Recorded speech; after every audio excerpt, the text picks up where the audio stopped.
There is no such thing as the end of the world, it's the end of you. If you die tomorrow, does it matter when the world ends? In 2012? Doesn't matter. What matters is your life, your own end, so to speak. And we end things all the time, of course, when we go to sleep, that we die, that's we end the day. There's a lot of ending that happens in our life. We end our life, sometimes when we end a love affair, or we end a relationship, or we leave a job. That's the ending of a part of our life. So we have endings all the time. So it's not like that's the only end we should worry about. You know, ending is good because it means new things. So in the Hindu custom, we have what you call the 4 ages. It's called the Satyug, which is the age of truth and sincerity. And there's a second age, which is called Treta Yuga, right? And that is known as the age of accomplishment, when man starts to progress, right?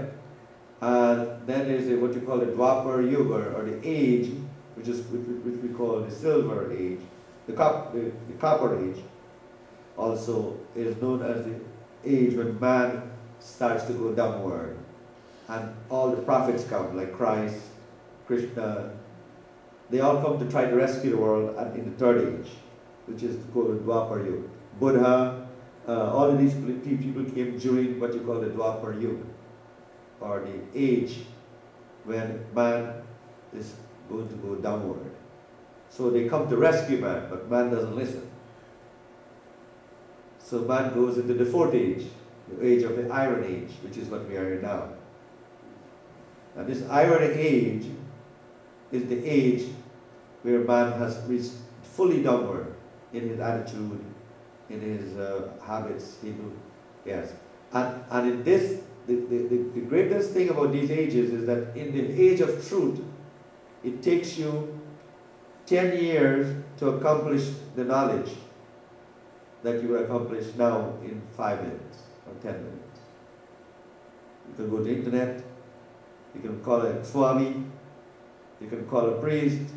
You can't do that in the age of truth. In the age of truth, there was no such communication. So today, prayer is much more powerful and much more quickly resulted if you do it than when you do it in the 1st age, which is the age of truth, or what you call Satyug. Now we're coming back to the age of truth. And the age of truth is going to come back around another, probably about another 25 years or so. It's going to, almost 100 years. It's going to go into that. We're in a transition period. We are about to end the Iron Age, which is 2012. Comes to the last of the bad age. So if you notice now, children, for example, him, if he was born 40, 50 years ago, he would not have been involved in this kind of religion or chanting, because it was not in here. It was not available. Now he's connected with that. This is still going to form the basis of his life. So, and there's a lot of children right now who are doing that, who are involved in religion and things like that, even though they were born maybe a couple of years ago, since 93 or so, they are still getting involved. So the children of today, which is not the war children, not the baby boomers like from World War I and II, the children of today are much more knowledgeable, they can be more religious, they're more spiritual. Not so much religious, but more spiritual. So then they are going to be able to lead the world differently. So understand that whether you believe me or not, the evidence is there. That the children that are growing now today, since 1993, they said they call them the indigo children. These children are going to change the world into a better place. Because they're going to have better knowledge, they're not going to have better knowledge of war. They're going to have knowledge of peace and prosperity and spirituality. So these children are going to be the future children. So that's what's happening. So if you were, what I liked is that 2012 movie came, destroyed the world, and then Avatar came and connected the world. I guess you guys said movie Avatar by now. If you haven't seen movie Avatar, you missed it. You only saw the destruction, but you didn't see the connection. So you need to go see that movie. That movie tells you how we're all connected and things like that. Did you see it, Marcella? Yes. Yeah, okay. So it's a good movie. It copies a lot of the ideas that we teach here with Life Code, that everybody is connected. All people are connected. And that you have to be responsible for your ancestors and so on. So it's very important that you connect with each other. Everybody's connected, everybody's connected to the world. They talk about the ancestors.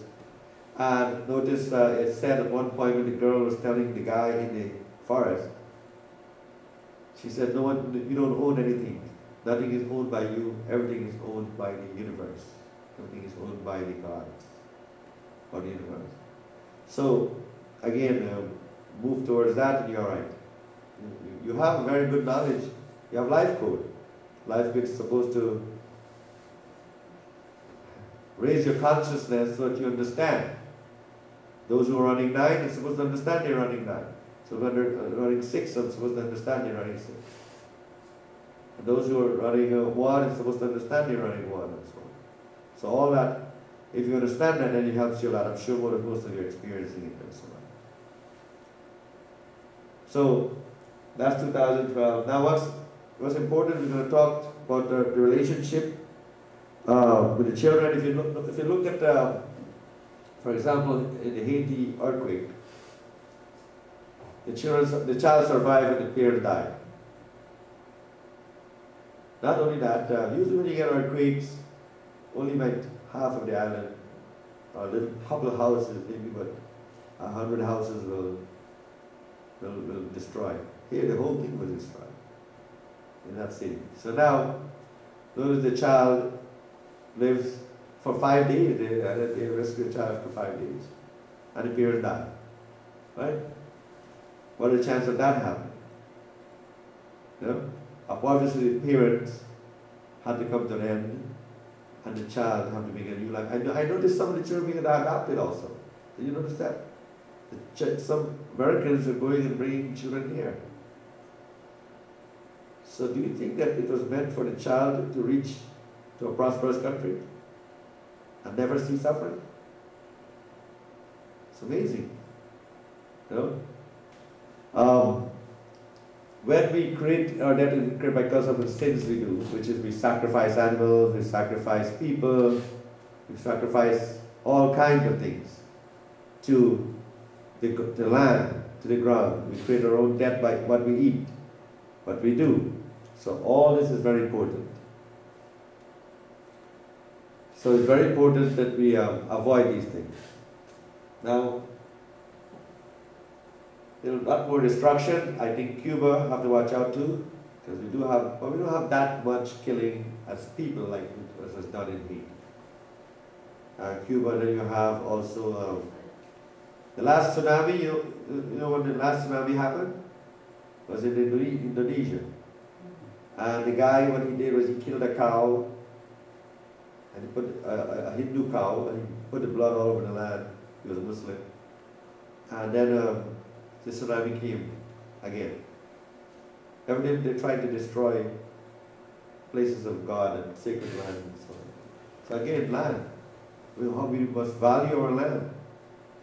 Pray to the land. Give service to the land. Okay?